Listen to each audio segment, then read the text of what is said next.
കർഷക സമരം എന്താണ്? ഇന്നിപ്പോൾ ഒരു ദിവസത്തേക്ക് അവർ ഇന്ന് സമരം ചെയ്യുന്നില്ല എന്ന് തീരുമാനിച്ചിരിക്കുകയാണോ? ഇന്നലെ നടന്ന ചർച്ചയിൽ പ്രതീക്ഷയുണ്ട് എന്നാണോ ഇപ്പോൾ കർഷക സംഘടനാ നേതാക്കൾ പറയുന്നത്? പ്രശ്നങ്ങൾ പരിഹരിക്കപ്പെടാനുള്ള സാധ്യത കാണുന്നുണ്ടോ?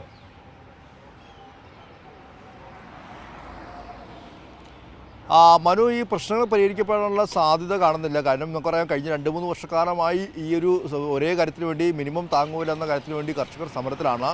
ഇത്തവണ വെള്ളിയാഴ്ചയാണ് സമരം ദില്ലി ചലോ മാർച്ച് ആരംഭിച്ചത്. 101 കർഷകർ ഒരുമിച്ച് പഞ്ചാബ് ഹരിയാന അതിർത്തിയായ ശംഭു ബോർഡിൽ നിന്നും സമരം അല്ലെങ്കിൽ മാർച്ച് ആരംഭിക്കുകയായിരുന്നു. പക്ഷേ അന്ന് അതിശക്തമായ രീതിയിലാണ് അർദ്ധ സൈനിക വിഭാഗത്തെയും പോലീസിനെയും വിന്യസിച്ചുകൊണ്ട് ഹരിയാന സർക്കാരും അതോടൊപ്പം തന്നെ കേന്ദ്ര സർക്കാരും ആ കർഷകരെ നേരിട്ടത്. യുദ്ധസമാനമായ രീതിയിലുള്ള വലിയ ഒരു തടസ്സങ്ങളാണ് ഈ അതിർത്തിയിൽ സൃഷ്ടിച്ചത്. അതുകൂടാതെ കർഷകർക്ക് നേരെ റബ്ബർ ബുള്ളറ്റിനും അതോടൊപ്പം തന്നെ കണ്ണീർ വാതകമെല്ലാം തന്നെ പ്രയോഗിക്കുന്ന സാഹചര്യമുണ്ടായി. ഗ്രനേഡ് ഉൾപ്പെടെ പ്രയോഗിക്കുന്ന സാഹചര്യമുണ്ടായി. അന്ന് പിന്നീട് കേന്ദ്ര കൃഷി സഹമന്ത്രി അടക്കം ചർച്ചയ്ക്ക് വിളിക്കുകയും അന്ന് ഒരു ദിവസത്തേക്ക്, ഞായറാഴ്ച ഒരു ദിവസത്തേക്ക്, ശനിയാഴ്ച ഒരു ദിവസത്തേക്ക് ഇത്തരത്തിൽ സമരം താൽക്കാലികമായി നിർത്തിയിരുന്നു. എന്നാൽ ശനിയാഴ്ച പിന്നീടും സമരത്തിന് ചർച്ചയ്ക്ക് തയ്യാറാകാത്ത സാഹചര്യം പിന്നെ ഞായറാഴ്ച വീണ്ടും ഇന്നലെ പ്രഖ്യാപിക്കുകയായിരുന്നു. ഇന്നലെയും കർഷകരോട് അതിക്രൂരമായ രീതിയിലുള്ളൊരു സമീപനമാണ് BJP ഭരിക്കുന്ന ഹരിയാന സർക്കാരും അതോടൊപ്പം തന്നെ കേന്ദ്ര സർക്കാരെല്ലാം തന്നെ സ്വീകരിക്കുന്നത്. എന്തായാലും ഇന്നും ഹരിയാന സർക്കാർ ചർച്ചയ്ക്ക് വിളിച്ചിട്ടുണ്ട്. പക്ഷേ ചർച്ച നടക്കുമോ, അല്ലെങ്കിൽ ചർച്ചയ്ക്ക് വിളിച്ചിട്ടുണ്ടെങ്കിൽ പോലും കർഷകരുമായി ചർച്ചയ്ക്ക് തയ്യാറാകുമോ എന്നെല്ലാം തന്നെ നമുക്ക് ഇനിയിപ്പോൾ നോക്കി കാണേണ്ടതുണ്ട്. എന്തായാലും ഇന്നലെ 10-ലധികം കർഷകർക്കാണ് വളരെ ഗുരുതരമായി പരിക്കേറ്റത്. പ്രത്യേകിച്ച് ഗ്രനേഡ് ഉൾപ്പെടെ ഇന്നലെ പ്രയോഗിച്ചു എന്നുള്ളതാണ് നമുക്ക് ലഭിക്കുന്ന വിവരം. അതിശക്തമായ രീതിയിൽ കർഷക സമരത്തെ അടിച്ചമർത്തുന്ന ഒരു രീതി കേന്ദ്ര സർക്കാർ സ്വീകരിക്കുകയാണ്. മിനിമം താങ്ങുവിലയും വിള ഇൻഷുറൻസ് അടക്കമെല്ലാം തന്നെയും കാർഷിക ഘടകങ്ങൾ എഴുത്തറുകൾ തുടങ്ങി നിരവധി ആവശ്യങ്ങൾ ഉന്നയിച്ചുകൊണ്ടാണ് ഇവർ ഒരു സമരമുഖത്തേക്ക് വീണ്ടും എത്തുന്നത്. ഈ കർഷക പ്രതിനിധി അല്ലെങ്കിൽ കർഷക സംഘടനകളുടെ രാഷ്ട്രീയേതര സംഘടനകളാണ് ഈ ഒരു സമരവുമായി ആവർത്തിച്ച രീതി ഇപ്പോൾ വീണ്ടും തുടങ്ങിയിരിക്കുന്നത്. 101 കർഷകരാണ് ദില്ലിയിലേക്ക് ചലോ മാർച്ച് ആരംഭിക്കാൻ പോകുന്നത്. എന്തായാലും ഇന്നലെയും അതിശക്തമായ രീതിയിൽ പോലീസും അർദ്ധ സൈനിക വിഭാഗവും ഈ കർഷകരെ നേരിടുന്ന ഒരു സാഹചര്യം ഉണ്ടായി. വളരെ വലിയ സംഘർഷത്തിലേക്ക് സമരം മാറി. എന്തായാലും ഇന്നിപ്പോൾ ചർച്ചകൾ ഉണ്ടാകുമെന്നൊരു പ്രതീക്ഷയാണ് കർഷകർ. അതേസമയം മറ്റൊരു പ്രധാനപ്പെട്ട കാര്യം, UP-യിലും കർഷക സമരം അതിശക്തമായി മുന്നോട്ട് വരികയും കഴിഞ്ഞ ദിവസം 150-ലധികം കർഷകരെ അറസ്റ്റ് ചെയ്യുന്നൊരു സാഹചര്യം ഉണ്ടായി.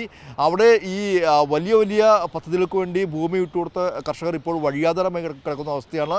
നഷ്ടപരിഹാരം ലഭിച്ചിട്ടില്ല. അവർക്ക് അവരുടെ ജീവിത സാഹചര്യം വളരെ ദുരിതത്തിലാണ്. ഈ സാഹചര്യത്തിലാണ് UP-യിലും സമരം ആരംഭിച്ചത്. അവിടെ ഇപ്പോൾ യോഗി ആദിത്യനാഥ് സർക്കാർ 150-ലധികം കർഷകരെ ജയിലിൽ അടച്ചിരിക്കുകയാണ്. ആ ജയിലിൽ കർഷകർ ഇപ്പോൾ നിരാഹാരം തുടങ്ങിയിരിക്കുകയാണ്. എന്തായാലും ഇന്നിപ്പോൾ ജയിലിലെത്തി രാജസ്ഥാനിലെ കർഷകൻ കൂടിയായ MP അമറാറാം ഇന്ന് കർഷകർ നേരിട്ട് കാണുമെന്ന് അദ്ദേഹം അറിയിച്ചിട്ടുണ്ട്. കൂടാതെ ജില്ലാ മജിസ്ട്രേറ്റുമായി അദ്ദേഹം കൂടിക്കാഴ്ച നടത്തുമെന്ന് അറിയിച്ചിട്ടുണ്ട്. എന്തായാലും UP-യിലെ കർഷകരും വളരെ വലിയ പ്രതിഷേധത്തിലാണ്. അവരെയും നിരവധി പേരെ ജയിലിൽ അടയ്ക്കുന്ന ഒരു സാഹചര്യം കൂടി UP സർക്കാർ സ്വീകരിച്ചിട്ടുണ്ട്.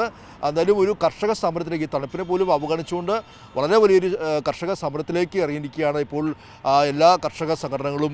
മനു, ശരി, ഏതായാലും ആ കർഷക സമരം ഇന്നെന്തായാലും ഒരു ദിവസമില്ല. കാരണം ഒരു ചർച്ച നടത്തിയിരുന്നു സർക്കാർ അവരുമായിട്ട്. അതുകൊണ്ട് തന്നെ ഒരു ദിവസത്തെ സാവകാശം വേണമെന്ന് സർക്കാർ ആവശ്യപ്പെട്ടിട്ടുണ്ട്. അതുകൊണ്ട് തന്നെ ആ സാവകാശം നൽകിയിരിക്കുകയാണ്. നോക്കൂ, ഏറ്റവും മാന്യമായ രീതിയിലാണ് കർഷകർ പെരുമാറുന്നത് എന്നതാണ്.